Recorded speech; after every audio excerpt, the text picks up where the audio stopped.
Episode 221 phantoms collection room. Phantom जब विधि को घसीटकर Shiv temple में ले जा रहा था तब वो बुरी तरह से लड़खड़ा रही थी। शिव टेंपल की हल्की रोशनी में पत्थर की दीवारों से सीलन की और सड़ी गली चीजों की बदबू आ रही थी। वहाँ पर कई मशाले, टूटी फूटी मूर्तियाँ और कई तरह की ऑयल पेंटिंग्स पड़ी हुई थी।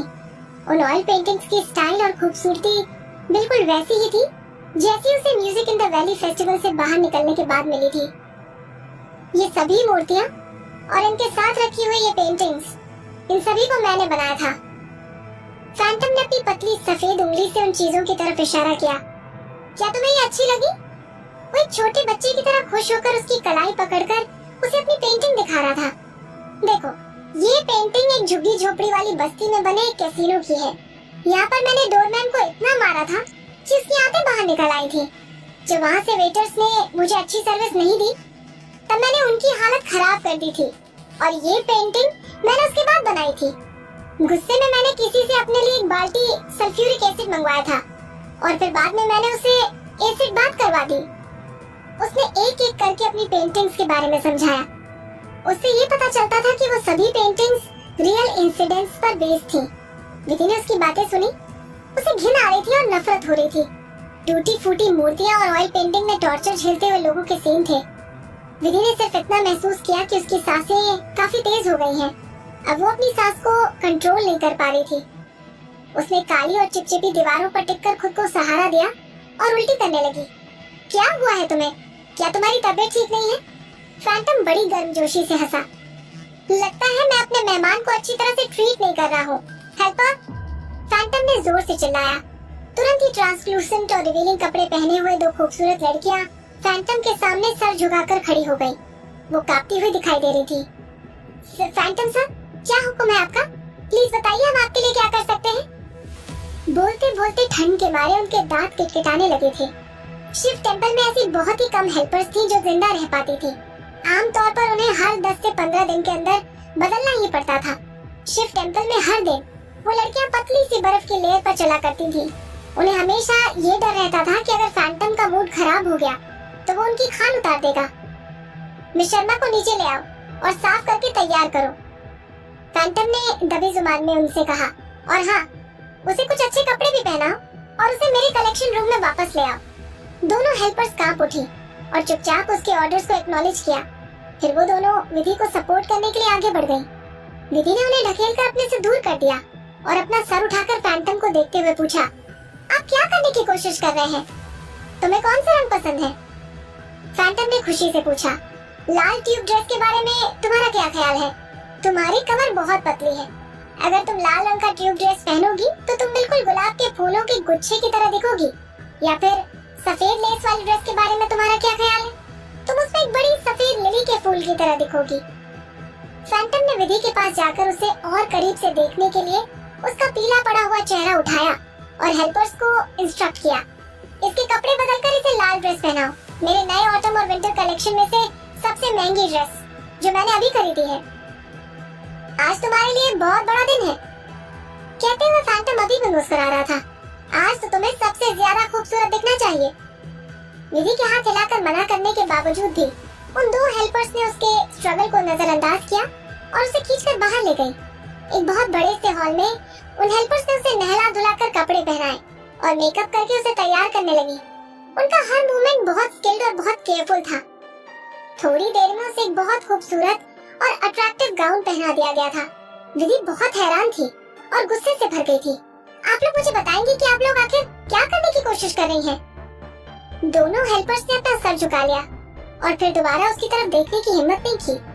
विधि ने गहरी सांस लेते हुए कहा, बताइए मुझे। वो दोनों सिर्फ अपने काम पर ही फोकस कर रही थी, जैसे विधि के बालों में कंघी करना, उसके बालों को एक खूबसूरत से हेयर बैंड से बांधना, उसे क्रिस्टल का हार पहनाना। उन्होंने विधि की बात का कोई जवाब नहीं दिया। विधि का दिल डूबने लगा। उसे याद आया कि स्वाति ने भी मरने से पहले एक पर्टिकुलर ब्रांड के कपड़े पहने थे। उसने अपनी आवाज को नरम किया और धीरे से पूछा, मुझे इतना तो बता दीजिए कि क्या मैं मरने वाली हूँ?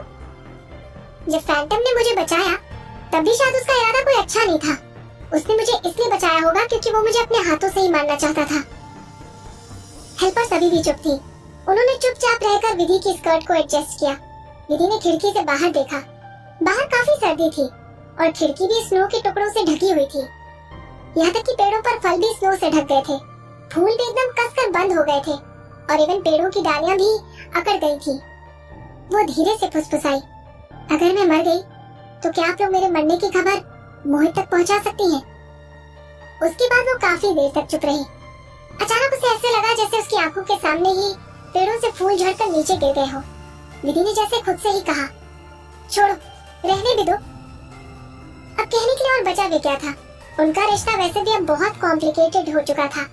अब जिंदगी के आखिरी पल में भी उसके पास मोहित से कहने के लिए कुछ भी अच्छा नहीं था। एक हेल्पर ने उसे खड़े होने में मदद की। विधि ने जो कुछ कहा था उसे सुनने के बाद उसके हाथ जो शुरू में एकदम फर्म थे, थोड़ा सा कांप गया था।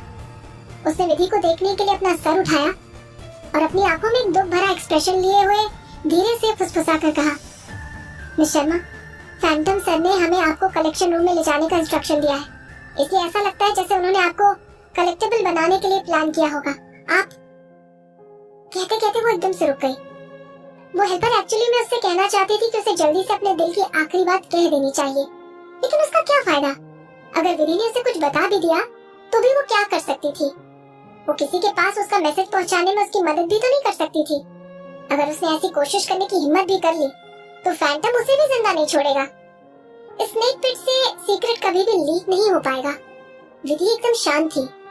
उसका दिल कुछ अजीब तरह से धड़क रहा था। वो मोहित के सुंदर चेहरे को देखने के लिए तरसने लगी थी। ये वाकई में बहुत अजीब सा एहसास था। इवन जब मोहित ने उसके साथ जानवरों जैसा सलूक किया, उसके शरीर का फायदा उठाया, उसकी इज्जत के साथ खिलवाड़ किया और उसकी इतनी बेइज्जती की, तब भी वो उसे क्यों नहीं भूल पा रही थी? विधि को याद आ रहा था कि मोहित ने उससे क्या कहा था। विदुषी, मेरी गर्लफ्रेंड बन जाओ, उसने कहा। विदुषी, डरो मत, मैं यहाँ तुम्हारे साथ हूँ, उसने कहा। विदुषी, मैं तुम्हारी जिम्मेदारी लेता हूँ। लेकिन अब उसे कोई नहीं बचा सकता था। जब वो खतरे में थी तब मोहित वहाँ नहीं था। सिर्फ वो ही अपने आप को बचा सकती थी। अपने दिल में पैदा हुए डर को धोखा देकर वो बचने की कोशिश कर सकती थी और सोच सकती थी कि वो शिव टेम्पल से कैसे बचकर निकल सकती है। उन दोनों हेल्पर्स ने उसे सहारा देते हुए पकड़कर बाहर निकाला। उस शांत से शिव टेम्पल की हल्की सी रोशनी में मशाल भी चुपचाप चल रहे थे। वो लोग लंबे नमी से भरे हुए नीले पत्थर के सकरे फुटपाथ से गुजरते हुए पत्थर की सीढ़ियों से नीचे उतरकर एक ऐसी जगह चले आए जहाँ सभी तरह की चीजें भरी हुई थी। फैंटम ने भी खूबसूरत चमकदार जरी का सूट पहना हुआ था और उसके बीच में खड़े होकर अपनी बाहें फैलाकर विधि की तरफ देख रहा था। ब्यूटीफुल लेडी, शिव टेम्पल के कलेक्शन रूम में तुम्हारा स्वागत है। यहाँ जिंदा आने वाली तुम पहली विजिटर हो। नहीं, विजिटर नहीं, अब बहुत जल्दी तुम भी इन कीमती कलेक्टिबल्स में से एक हो जाओगी। तो फिर ठीक है, हम तुम्हारे पड़ोसियों को एडमायर करते हैं, ओके? उम्मीद की जो आखिरी किरण विधि के दिल में पनप रही थी, वो भी खत्म हो गई थी। तभी विधि के सर्वाइवल इंस्टिंक्ट्स ने उसके दिमाग को तेजी से सोचने पर मजबूर कर दिया। उसके बचने की पॉसिबिलिटी भले ही कम थी, लेकिन कम से कम उसे कुछ कोशिश तो करनी ही चाहिए। इस तरह उसने फैंटम से बात करके कुछ समय के लिए उसे रोके रहने का फैसला किया। उसने कहा, मैं एक जिंदा इंसान हूँ, कोई कलेक्टिबल नहीं। एक जिंदा इंसान? फैंटम ने कुछ ऐसे रिएक्ट किया जैसे कि उसने इस धरती पर सबसे मजेदार जोक सुन लिया हो और जोर से हंस पड़ा। कौन कहता है कि जिंदा लोग कलेक्टिबल नहीं बन सकते हैं? लिटिल गर्ल, तुम बहुत भोली भाली हो। मैं तुम्हें बता दूं, अगर मोहित भाई को कोई चीज पसंद आ जाती है, फिर वो चाहे इंसान हो या ना हो, इससे मुझे कोई फर्क नहीं पड़ता। आखिर में उसे मेरा ही कलेक्टिबल बनना पड़ता है। उसकी आखिरी बात सुनकर विधि के दिल की धड़कन ही रुक गई। उसने रियलाइज किया कि उसने फैंटम को काफी अंडर एस्टिमेट कर लिया था, कि वो ज्यादा से ज्यादा इतना साइकोपैथ हो सकता था। विधि ने कहा, आपने क्या कहा? उसने अपनी आवाज में अनजाने ही आ गई कपकपी को दबाने की कोशिश की और आश्चर्य से पूछा, आपका मतलब है कि ये कलेक्शन रूम पूरी तरह से सिर्फ उन्हीं चीजों से भरा हुआ है जो मोहित को पसंद है? उसने उस कमरे के चारों तरफ अपनी नजरें घुमाकर देखा। वो बच्चों के गुलेल, फायर आर्म्स, टूटे हुए मैप्स, किताबें और कुछ एंटीक्स देख सकती थी। उसने फॉर्मेलिन के सॉल्यूशन में लथपथ खरगोशों की बॉडीज के साथ कुछ पंछियों और कुछ जानवरों की डेड बॉडीज को भी देखा। अपने आखिरी पल में मरने से पहले उन सभी की आंखों में डर साफ दिखाई दे रहा था। उनके डरावने एक्सप्रेशंस देखकर कोई भी वाकई में बुरी तरह से घबरा सकता था। हाँ, ये सब वही चीजें जो मोहित भाई को पसंद थी। फैंटम मुस्कुराते हुए उसके पास आ गया और उसकी चिन को ऊपर उठा लिया और धीरे से कहा, including you my little beauty. उसने अपना सर झुकाया और विधि के शरीर को सूंघने लगा। उन्होंने तुम पर परफ्यूम भी स्प्रे किया है। ये तो गुलाब की खुशबू है जो मुझे काफी पसंद है। माय लिटिल ब्यूटी, अब तुम मेरी हो। मेरे साथ आओ और कुछ समय के लिए मेरे इस कलेक्शन को एडमायर करो। मुझे बताओ तुम कैसे मरना पसंद करोगी, और ये भी बताओ कि तुम अपनी डेड बॉडी को कैसे रखना चाहोगी।